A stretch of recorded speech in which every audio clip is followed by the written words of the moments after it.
ताजु साहब, नजर आ रहा है कि तहरीक इंसाफ बैकफुट पर है। आज इमरान खान 5 रुकनी कमेटी बनाते हैं कि जी वो मुज़ाकरात करेगी। उमर अयूब साहब उसके सरबराह, उन्हें गिरफ्तार कर लिया जाता है।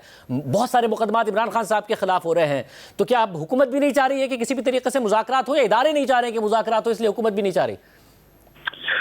देखिए, सबसे पहले तो ये जरा गलतफहमी थोड़ा इससे निकल आना चाहिए कि अदारे कोई हुकूमत से कोई अलहदा है। इस हुकूमत की में जो परफॉर्मेंस है हुकूमत की, उसकी एक बड़ी वजह ये है कि अदारे हुकूमत के पीछे और हुकूमत के साथ खड़े हैं। और रही बात इन सियासी डायलॉग की, तो ये मामला ये है कि आप ये बातचीत इनसे हुई थी, ये किसी चीज पे पूरा नहीं उतरते। वो संजरानी वाला मामला देख ले, यानी उस वक्त भी इन्होंने हमारी उसको कमजोरी समझा।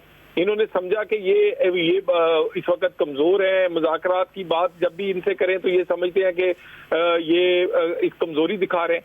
तो बातचीत जो है वो हम तो करना चाहते हैं, मगर बातचीत एनआरओ के लिए नहीं हो सकती, बातचीत केसेस पे नहीं हो सकती, बातचीत 9 मई माफ करवाने के लिए नहीं हो सकती, बातचीत इस्लामाबाद चढ़ाई के लिए या इस्लामाबाद चढ़ाई के एक और प्लान के बनाने के लिए नहीं हो सकती। मगर साहब, अब तो इस वक्त तो फासला इतना है, तो कम से कम बात करने के लिए बात हो सकती है, क्योंकि वो इस्टेब्लिशमेंट से भी बात ही करना चाहते हैं। जब आपसे नहीं कर रहे थे, मगर अब आप 5 रुकनी कमेटी बनाई है, तो कम से कम बात करने के लिए बात हो सकती है। अगर इतनी एक्सट्रीम पोजीशंस हो तो पहले तो बात की जाती है बात करने के लिए।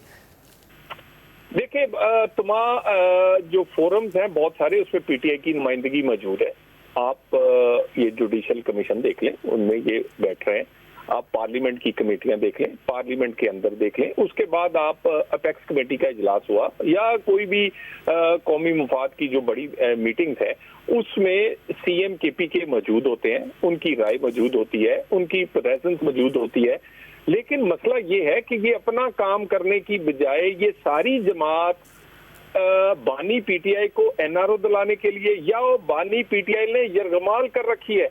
यानी पूरी जमात की बेबसी देखें कि उनकी अहलिया एक तरफ थी और पूरी जमात दूसरी तरफ थी। और सारी जमात जो है, ये जब से इनकी ये अहलिया बनी है, ये इन्हीं की सफाइयां दे रही हैं, या इन्हीं के किए गए कामों को बाद में वो जो उनके चार्जशीट उनके अगेंस्ट बनी है, वो पंजाब हुकूमत में बुजदार का लगाना हो, या इनकी दोस्त गोगी हो, या इनका बनी गाला में बड़ी बड़ी 190 मिलियन की जो भी बातें हो, जो भी बातें, तलाजो साहब, इमरान खान साहब का मुकम्मल एतमाद हासिल है उन्हें। और आज और इमरान खान साहब बाकायदे तौर पर बता रहे हैं कि वो अपनी बहनों पर और बुशरा बीबी पर ही यकीन करते हैं। तो आपका बुशरा बीबी पर जो भी एतराज हो, उस एतराज की अहमियत नहीं है इमरान खान साहब की नजर में। द प्रॉब्लम इज कि आप जो क्रैकडाउन कर रहे हैं उस पर अली मीन गंडापुर साहब भी खत लिख रहे हैं वजीर आजम को, जो लिखा गया, जिसमें उन्होंने कहा है कि पश्तूनों को प्रोफाइल किया जा रहा है, उन्हें जो गरीब मजदूर हैं उन्हें गिरफ्तार किया जा रहा है तहरीक इंसाफ के ऊपर क्रैकडाउन का बहाना बनाकर। जो गरीब कारकुन या मजदूर गिरफ्तार हुए हैं वो इसलिए हो रहे हैं कि उनको हायर करके लेकर आए थे इनके वजीर नशीर और सूबाई हुकूमत के पीके। ये उसके मुजरम है असल में। ये उन्हें यहाँ छोड़कर भागे हैं। इन लोगों ने उन्हें उकसाया है, इन लोगों ने उनके हाथों में डंडे कील वाले पकड़ाए हैं, इन लोगों ने उन्हें शल दिए हैं आंसू गैस के, इन लोगों ने उन्हें मुसल्ला करके लेकर आए हैं।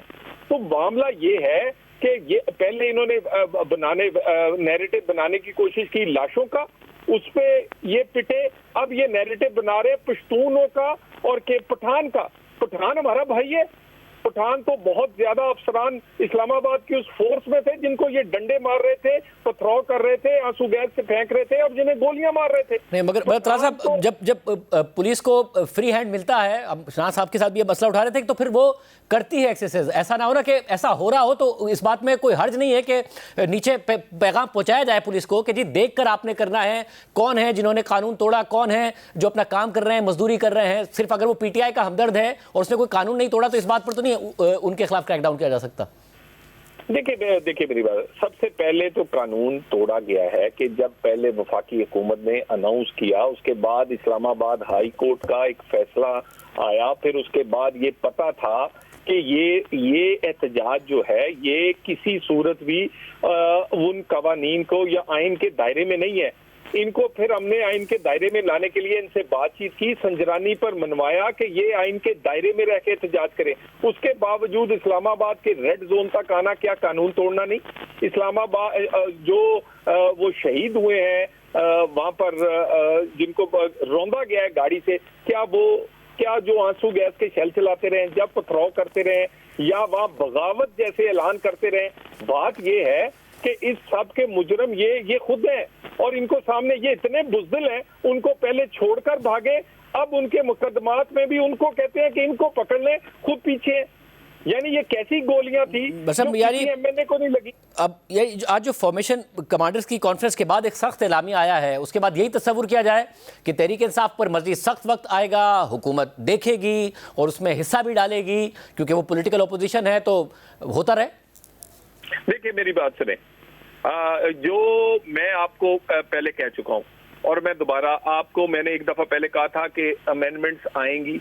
अगर 26वीं तरमीम ना हुई होती और अदारे हुकूमत के साथ उस तरह ऑन बोर्ड ना होते जैसे पाकिस्तान में पहला होता रहा है, तो ये एहतजाज भी कामयाब हो जाता। ये एहतजाज इस्लामाबाद में एंटर बाद में होता, इसका 100 मोटो पहले हो चुका होता। हुकूमत कटहरे में होती और ये बगावत करने वाले चढ़ाई कर रहे होते।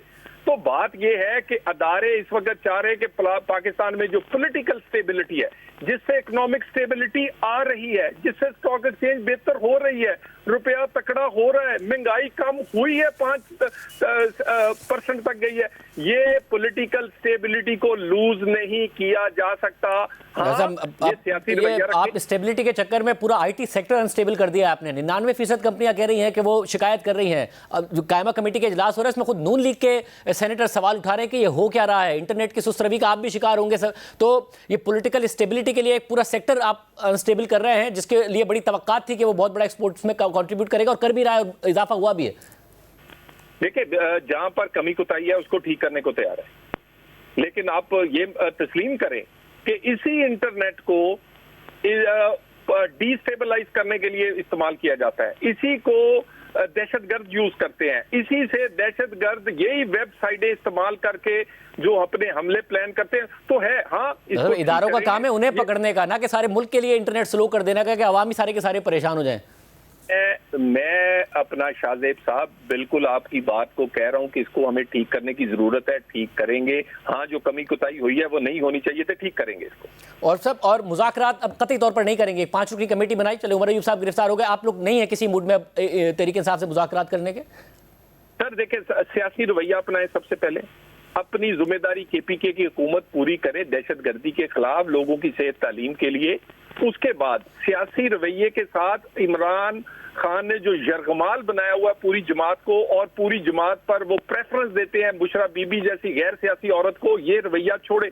और उसके बाद 9 मई में जो लोग इन्वॉल्व थे वो सरेंडर करें।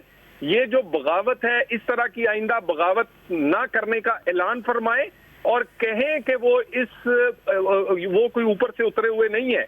तो बातचीत तो हम इन्हें जो फोरम है पार्लियामेंट का या अपेक्स कमेटी या बाकी मुश्तरका मुफादात की कौंसिल हर जगह करते हैं और करेंगे।